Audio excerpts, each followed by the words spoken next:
Buen día a todos, estamos comenzando este programa Pensamiento Crítico, aquí en el oeste del conurbano bonaerense, a través de radiodebase.com y a través de las redes y de los grupos que hemos armado, y lo hacemos a través de la red de base.com y la red Surcos. Comenzando este programa de día viernes 17 de febrero.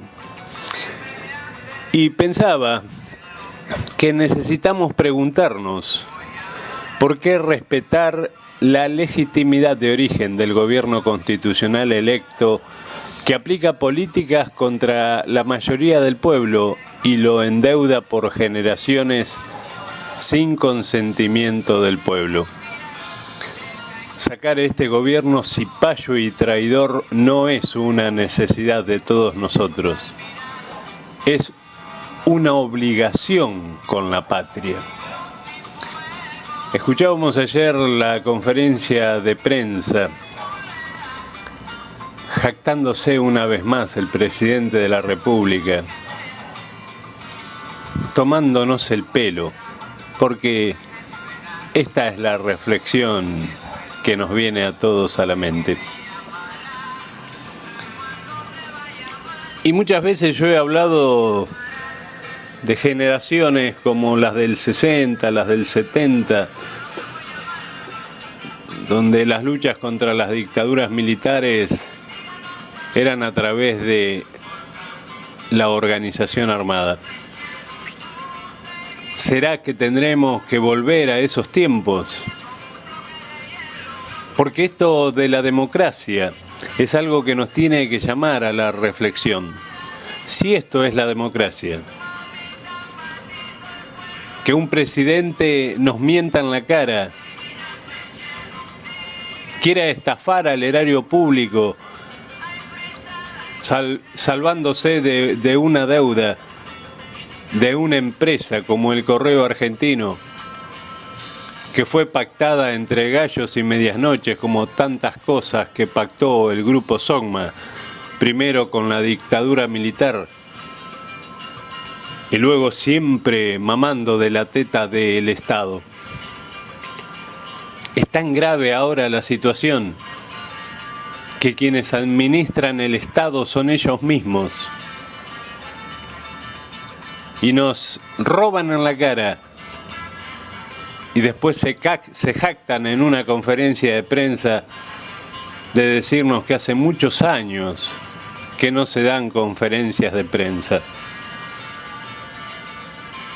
no contestando a las preguntas que le hace el periodismo, diciendo lo que se le da la gana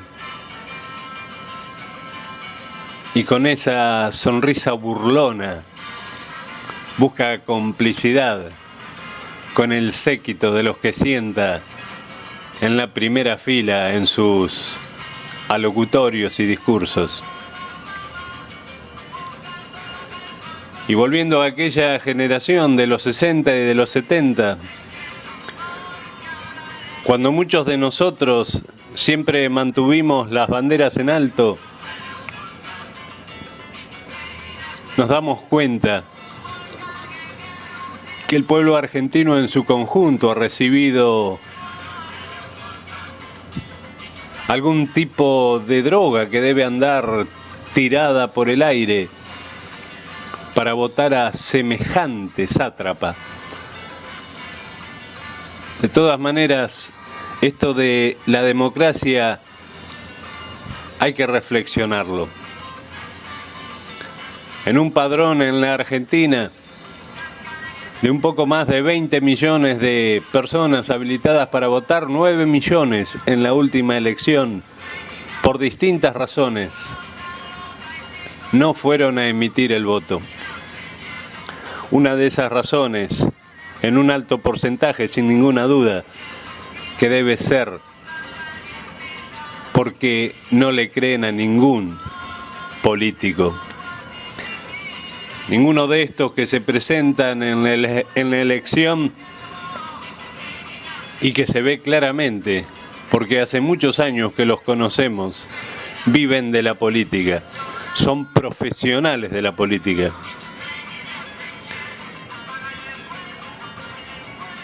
Y con una profunda campaña que hubo desde todos lados, el resultado es tener de presidente a Mauricio Macri.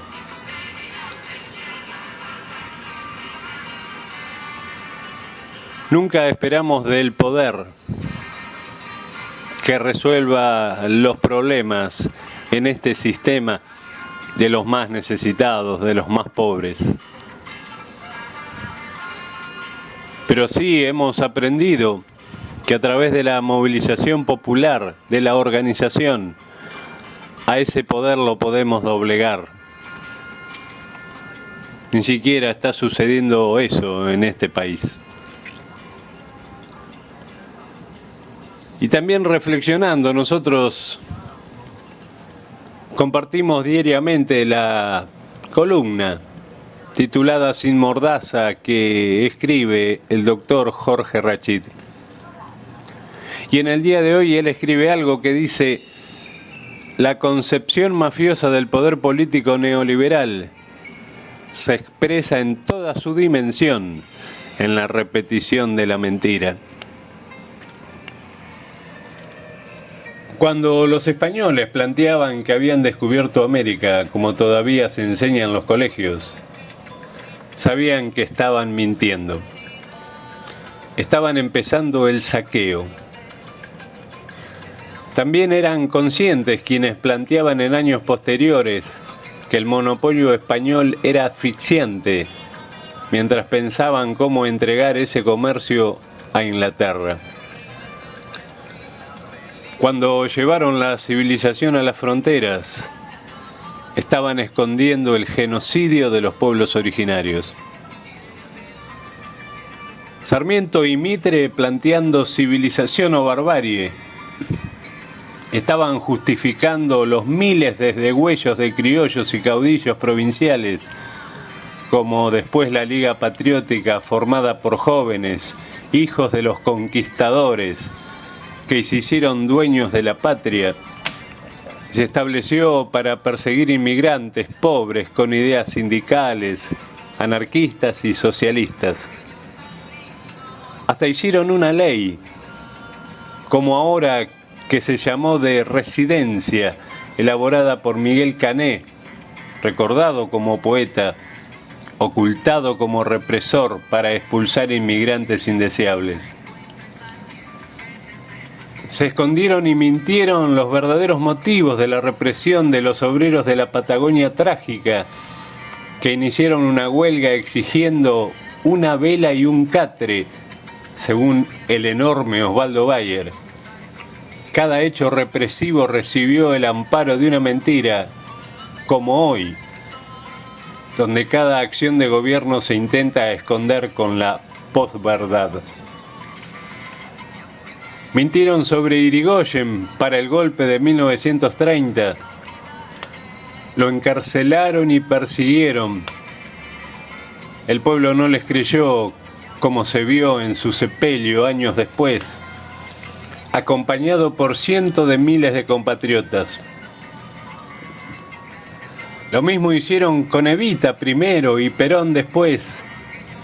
Las supuestas fortunas, las corrupciones, hasta las violaciones, todo servía para justificar la colonización cipaya de la patria. El pueblo tampoco les creyó. Resistió 18 años la mentira, la persecución, la proscripción, y volvió a su tercera presidencia plebiscitada por los argentinos. Intentaron, como lo siguen intentando el actual gobierno, justificar el genocidio de la dictadura cívico-militar con un despliegue del negacionismo develado por la justicia y que ha recorrido el mundo como ejemplo del tratamiento de los derechos humanos, porque dicha situación puso al descubierto la mentira plasmada durante años, que el golpe de Estado fue producto del accionar de la guerrilla, que a esa hora ya estaba reducida a su mínima expresión y faltaban solo 6 meses para las elecciones de 1976.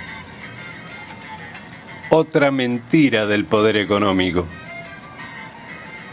O sea, el poder real, el que ejercen los denominados habitantes del Círculo Rojo, como lo denominó el mismo presidente cuando era monitoreado, como ahora por los dueños del poder, son quienes elaboran los mensajes que intentan tapar la realidad de un presente doloroso para el pueblo argentino. Dicha mentira intenta desmontar desde los juicios a los genocidas, como asimismo volver a naturalizar la represión de las ideas como un ejercicio normal del gobierno. Para eso necesitan contar con todos los medios de comunicación hegemónicos, amparando la realidad, negándola, desviando la atención con noticias bobas, como cuando el gran diario argentino tituló La importancia de dormir la siesta en tapa, cuando ese día se habían bajado las jubilaciones, se había aprobado la nueva ley discriminatoria de los trabajadores en la ART, se redujo el presupuesto de la Secretaría de la Mujer para luchar contra los femicidios y se intentó tapar el escándalo del correo. Todo un combo de mentiras destinadas a manipular la opinión pública. Esta batería de medidas se asienta en un ejército de los llamados trolls, que son pandillas de empleados tecnológicamente capacitados para invadir las redes sociales, para inundar sus hogares con los agravios y mentiras que brinda el anonimato.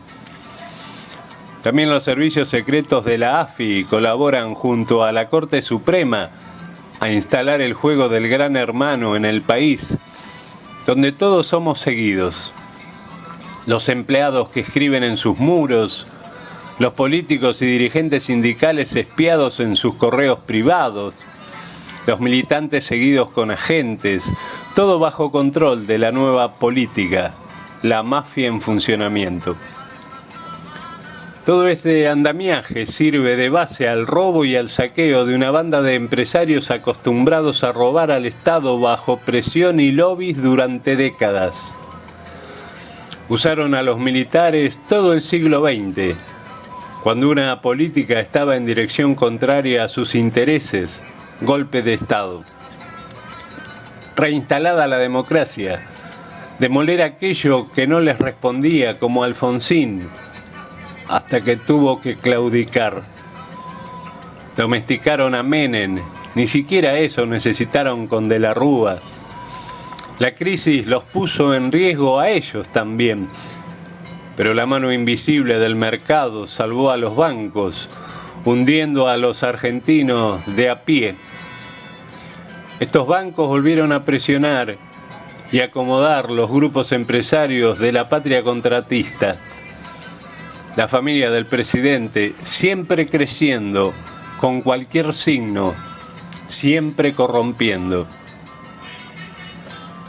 Para consolidarse en el gobierno, cuestión que no lograrán detrás de la mentira, la persecución y la denigración de la oposición, intentando cambiar la historia que ya es marca registrada en la Argentina, como son los derechos humanos, los derechos laborales, los derechos sociales, la educación pública, la salud pública, Malvinas como sello de identidad soberana, el mundo multipolar como inserción internacional, el peronismo como eje cultural del modelo social y los últimos 12 años como nuevo paradigma del movimiento nacional y popular.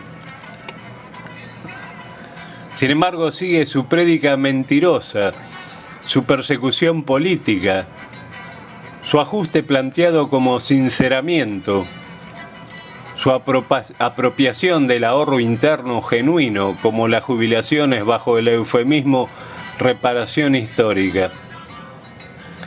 Cuando fracasan en la instalación, dan marcha atrás, presentando la misma como la apertura que escucha. Los médicos tenemos prohibido experimentar con seres humanos. ¿Por qué podría un gobierno experimentar con 42 millones de argentinos?